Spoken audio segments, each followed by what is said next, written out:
Hey guys, tonight we're taking a trip back to the 14th century, a magical time of knights, castles, and, oh right, a catastrophic plague that wiped out half of Europe. We're diving into the real Black Death. Forget the romanticized version of the Middle Ages. We're talking about the gritty, flea-bitten, and scientifically horrifying reality of the bubonic plague.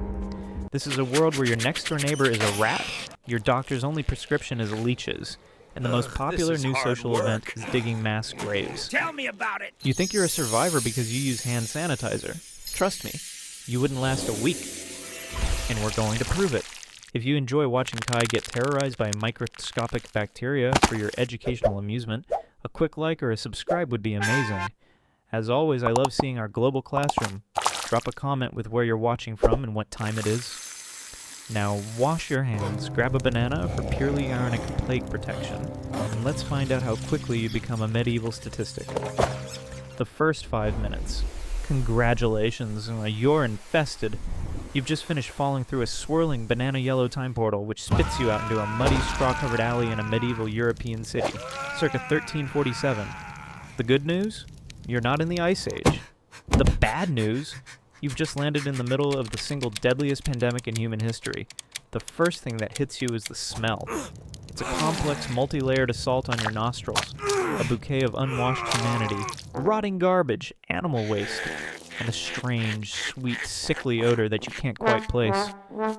That, my friend, is the smell of plague. You scramble to your feet. The city is a labyrinth of narrow, filthy streets and timber-framed houses leaning against each other for support. As you stand there in your comically out-of-place banana leaf shorts, a small black rat scurries over your bare feet. You barely notice. This is your first mistake. That rat is not just a rat. It's a furry little taxi service for the apocalypse. Fun fact number 1. The Black Death was caused by the bacterium Yersinia pestis. This bacterium lived in the bloodstream of rodents, like the black rat, and was transmitted by fleas that fed on them. When the rat died, the hungry fleas would jump to the nearest warm body, which is now you. As you stand there, a single, almost invisible flea, as a passenger from the rat that just ran by, makes a heroic leap from a piece of straw onto your ankle. It's hungry. It bites you. You probably don't even feel it. But the flea has just injected a dose of lethal bacteria directly into your bloodstream.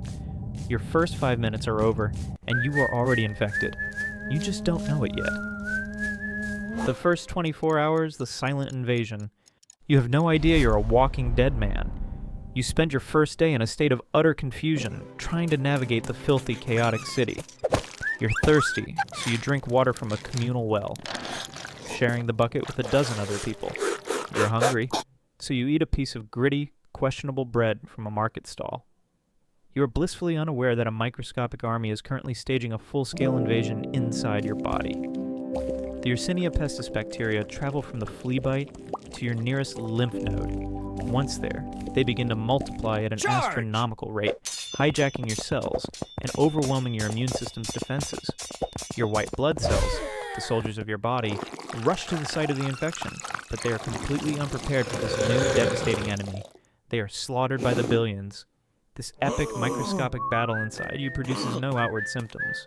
For the first 24 to 48 hours, you feel completely fine. You might even think you're starting to get the hang of this medieval thing. You are very, very wrong. The first 3 days, the bubo arrives. On the morning of the third day, you wake up feeling off. You're feverish, you have chills, your muscles ache. You feel like you have the worst flu of your life. Then you feel it. A tender, painful lump in your groin, the area closest to the flea bite on your ankle. You look down. There's a smooth, swollen, egg-sized lump under your skin. It is excruciatingly painful to the touch. Congratulations. You have your very first bubo. Fun fact number 2. This is the classic symptom bubonic plague. The bubo is your lymph node, swollen to a grotesque size with a hemorrhaging, pus-filled mass of dead tissue and billions upon billions of bacteria. These buboes could also appear in the armpits or on the neck, depending on where the flea bit you. The arrival of the bubo is the official start of your rapid decline. What was that? The fever spikes to a dangerous 105 degrees Fahrenheit, 40.5 degrees Celsius. You become delirious. You start vomiting blood. Dark patches called acral necrosis may appear in your skin as your tissues begin to die from internal bleeding. This is why it was called the Black Death. You need a doctor, but a medieval doctor is the last thing you want. Myth-busting time. Medieval medicine wasn't just ineffective, it was often actively harmful. Doctors with no knowledge of germ theory believed the plague was caused by miasma, or bad air, or an imbalance of the four humors. Their cures were designed to fix these imaginary problems. A doctor wearing a terrifying bird-like mask stuffed with sweet-smelling herbs to ward off the miasma would likely prescribe one of two things: lancing the bubo or bloodletting. Lancing the bubo would involve cutting it open with an unsterilized knife to release the bad humors. This would be excruciatingly painful and would likely cause a massive secondary infection.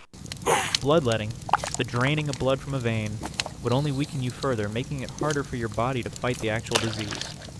Other popular cures included attaching live frogs or pigeons to the buboes to draw out the poison, or for the truly devout, flagellation, whipping yourself in public to atone for the sins that surely caused your illness. So, how long do you last? Let's be brutally honest, your chances are terrible. Once the symptoms of bubonic plague appear, the clock is ticking, and there's almost nothing that can save you. Scenario 1. You're unlucky. The bacteria from the flea bite don't just go to your lymph nodes. They go directly into your bloodstream, causing septicemic plague. You don't even develop a bubo. You just get a high fever, chills, and die from catastrophic organ failure within 24 hours. It's the fastest and most lethal form. Scenario 2. You're average. You develop the classic bubonic plague. After the 2 to 3 day incubation period, the symptoms hit you like a freight train. You suffer through 3 to 5 days of high fever, delirium, and excruciating pain from the bubo. With no modern medicine like antibiotics, the mortality rate for untreated bubonic plague is between 60% and 80%. You last about 1 week from the initial flea bite. Scenario 3, you're a survivor. Through a miracle of genetics, you have a robust immune system. You survive the initial infection. Congratulations. You're one of the lucky 20 to 40%. You have survived the plague. Now you have to survive the apocalypse that it has left behind. Yet the social order has completely collapsed. Entire villages are empty. The fields are full of unharvested crops. There are not enough living people to bury the dead. You are now living in a desolate, traumatized world, and your next meal is not guaranteed.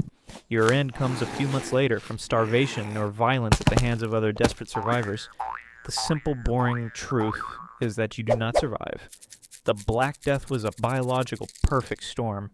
It was a new, terrifying disease, unleashed on a population that had no immunity, no scientific understanding of how it spread, and lived in conditions of filth and crowding that were ideal for its transmission. You're a product of a world with sanitation, antibiotics, and an understanding of germs. You're a banana in a world where the apex predator is a flea. You exist because somehow, against all odds, some of your ancestors survived. They had the right immune response, or they were lucky enough to isolate themselves, or they just lived in a village the rats never found. They endured a world of unimaginable loss and fear, and they rebuilt civilization from the ashes of the greatest pandemic in history. So the next time you feel sick and can take a simple antibiotic, just remember Kai, your hypothetical avatar. Remember the buboes, the bird masks, and the terrifying power of the microscopic world. Thanks for watching Banana Do. Remember to hit subscribe. It's way better than getting a prescription for more leeches.